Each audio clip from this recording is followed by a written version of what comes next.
অসম বিহাৰ উত্তৰ প্ৰদেশ নেকি আমি হিমন্ত বিশ্ব শৰ্মাৰ প্ৰশ্ন উত্থাপন কৰিছো আজি যিটো উত্তৰ প্ৰদেশ বা বিহাৰ যিটো জংঘল ৰাজ চলিছে সেই জংঘল ৰাজ অসমলৈ আমদানি কৰিব খুজিছে নেকি হিমন্ত বিশ্ব শৰ্মাই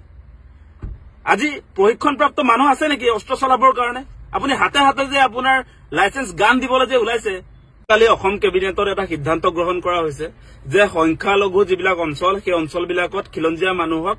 হাতে হাতে অস্ত্ৰ তুলি দিব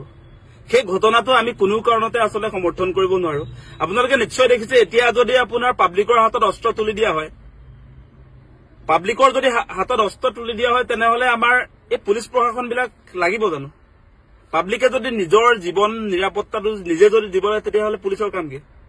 গতিকে এই মুহূৰ্তত আমাৰ স্পষ্ট কথা যে মুখ্যমন্ত্ৰী হিমন্ত বিশ্ব শৰ্মা ডাঙৰীয়া আপুনি পাব্লিকৰ হাতত যে অস্ত্ৰ তুলি দিয়াৰ সিদ্ধান্ত গ্ৰহণ কৰিছে সেইটো কোনো গণতান্ত্ৰিক মানুহে আসলে সমৰ্থন কৰিব নোৱাৰে নৈৰাজ্যবাদী কিছুমানে সমৰ্থন কৰিব পাৰে তাৰ মানে কিন্তু অসমৰ যে সৰহসংখ্যক মানুহে সমৰ্থন কৰিব সেইটো কোনো কাৰণতে আসলে ভাবিব নালাগে আৰু সেই কাৰণে আমি যোৱাকালি যি অসম কেবিনেটত সংখ্যালঘু অঞ্চলত খিলঞ্জীয়া মানুহক হাতে হাতে অস্ত্ৰ তুলি দিম বুলি অসম কেবিনেটে সিদ্ধান্ত গ্ৰহণ কৰিছে সেইটো আমি পুনচাতে নাকচ কৰিছো আৰু এই সিদ্ধান্ত বাতিল কৰিবৰ কাৰণে আমি দাবী উত্থাপন কৰিছো আৰু এটা কথা অতি স্পষ্ট যদি আপোনাৰ খিলঞ্জীয়া মানুহৰ প্ৰতি সংখ্যালঘু অঞ্চলত আক্ৰমণ চলিছে আগ্ৰাসন চলিছে সেই মানুহৰ যদি বিপদ হৈছে তাক ৰক্ষা কৰাৰ দায়িত্বটো অসম চৰকাৰে অসমৰ গৃহ বিভাগে অসমৰ পুলিচ প্ৰশাসনে ল'ব লাগে নে পাব্লিকে নিজে ল'ব লাগে যদিহে অসম চৰকাৰৰ কোনো ধৰণৰ কাম কাজ নাই পাব্লিকে যদি নিজৰ জীৱনৰ নিৰাপত্তা নিজে দিব লাগে তেনেহলে এই পুলিচ প্ৰশাসন ইয়াৰটো প্ৰয়োজন নাথাকিব পুলিচ প্ৰশাসনৰ কিবা প্ৰয়োজন থাকিব নেকি আপোনালোকে সেই কথাটো কওক আমি ভাবিছিলো কি যে সংখ্যালঘু অঞ্চলবিলাকত যদি আপোনাৰ এনেকুৱা ধৰণৰ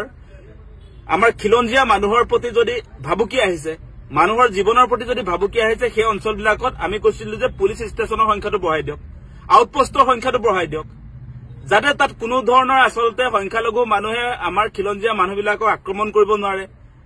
আগ্ৰাসন চলাব নোৱাৰে এটা আইন শৃংখলা জনিত কাৰ্য সম্পাদন কৰিবৰ কাৰণে আমি তাতে আপোনাৰ পুলিচ ষ্টেচনৰ কথা কৈছিলো আমি আউটপোষ্টৰ সংখ্যা বৃদ্ধি কৰিবলৈ কৈছিলো যাৰ জৰিয়তে আপোনালোকে চাওক যে যদি পুলিচ ষ্টেচনৰ সংখ্যাটো বঢ়াই দিয়া হয় বা আউটপোষ্টৰ সংখ্যাটো যদি বঢ়াই দিয়া হয় তেনেহলে তাত মেন পাৱাৰ ৰিক্ৰুটমেন্ট হ'ব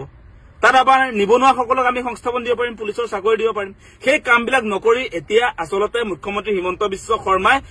আজি এই সংখ্যালঘু অঞ্চলবিলাকত আজি খিলঞ্জীয়াক নিৰাপত্তা দিয়া কথা কৈ আসলতে তেওঁ অসমখনক তেওঁ বিহাৰ উত্তৰ প্ৰদেশৰ নিচিনা কৰিবৰ কাৰণে তেওঁ যত্ন কৰিছে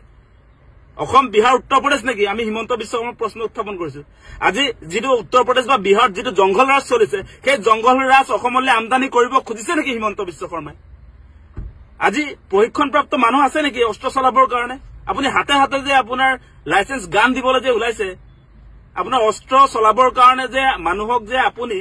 আপুনি আমাৰ খিলঞ্জীয়া মানুহক যে অস্ত্ৰ চলাবৰ কাৰণে অস্ত্ৰৰ আপুনি লাইসেন্স দিব যে খুজিছে সেইটো অত্যন্ত বিপদজনক কথা সেই কথা আমি কেতিয়াও নামানো সেইটো স্পষ্ট কৰি দিছো কোনো কাৰণতে অসমক বিহাৰ উত্তৰ প্ৰদেশৰ নিচিনা জংঘলৰাজ কৰিবলৈ আমি অনুমতি দিব নোৱাৰো সেই অনুমতি আমি কেতিয়াও দিব নোৱাৰো মুখ্যমন্ত্ৰী হিমন্ত বিশ্ব শৰ্মাক দেখিছো তেওঁ এফালে কব যে শান্তিৰ অসম তেওঁ মুখ্যমন্ত্ৰী হিচাপে দায়িত্ব লোৱাৰ পাছত কোনো ধৰণৰ হত্যা হিংসা অসমত নাইকিয়া হৈ গল এনেকুৱা ধৰণৰ ভাষণ দি থকা মানুহটোৱে এতিয়া আপোনাৰ সংখ্যালঘু অঞ্চলবিলাকত আমাৰ খিলঞ্জীয়া মানুহৰ হাতে হাতে অস্ত্ৰ তুলি দিব অস্ত্ৰৰ জনজননী চলাব আজি অসমত সেই সিদ্ধান্ত কোনো আসলতে গণতান্ত্ৰিক মানুহে কোনো শিক্ষিত সমাজে এই সিদ্ধান্ত মানি ল'ব নোৱাৰে এনেকৈ আমাৰ থলুৱা খিলঞ্জীয়া মানুহক আসলতে হত্যা হিংসাৰ প্ৰতি এনেকুৱা ধৰণৰ কাম কাজৰ জৰিয়তে তেওঁলোকে আজি অসম চৰকাৰে যিবিলাক সিদ্ধান্ত গ্ৰহণ কৰিছে ইয়াৰ জৰিয়তে আসলে উগ্ৰ জাতীয়তাবাদী কিছুমান মানুহে যতে ততে হক নহক মানুহক অত্যাচাৰ চলাব তাৰহে এটা উমান পোৱা যায় সেই কথাটো কেলে কৈছো আপোনালোকে নিশ্চয় দেখিছে কালি কেবিনেট সিদ্ধান্ত হোৱাৰ পাছত আমি লক্ষ্য কৰিছো একাংশ উগ্ৰ জাতীয়তাবাদী উগ্ৰ হিন্দুত্ববাদী কিছুমান মানুহে লাইসেন্স গান লাগে বুলি ক'বলৈ আৰম্ভ কৰে মানে দাদাগিৰি চলাবৰ কাৰণে দাদাগিৰি চলাব এতিয়া একাংশ সংগঠনে একাংশ বিজেপিৰ যিবিলাক আসলতে ভাতৃ সংগঠন আছে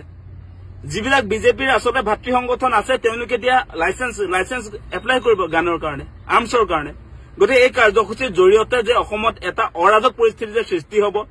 অসম যে আপোনাৰ এনেকুৱা ধৰণৰ যিবিলাক কাম কাজ এই কাম কাজৰ জৰিয়তে যে সাধাৰণ মানুহৰ প্ৰতি সাধাৰণ মানুহক যেতিয়া অস্ত্ৰ তুলি দিব তাৰ পাছত ইয়াত যে এটা যে ভাল বাতাবৰণ থাকিব সেইটো কোনো কাৰণতে আমি অনুমান কৰিব নোৱাৰো আৰু কোনো জনা বুজা মানুহে এনেকুৱা কাৰ্যসূচী মানে পাব্লিকৰ হাতত আপোনাৰ আৰ্মছ তুলি দিয়া কাৰ্যসূচী কোনো জনা শুনা মানুহে সমৰ্থন নকৰে গতিকে ইয়াক অতি শীঘ্ৰে বাতিল কৰক সেই দাবী আমি উত্থাপন কৰিছো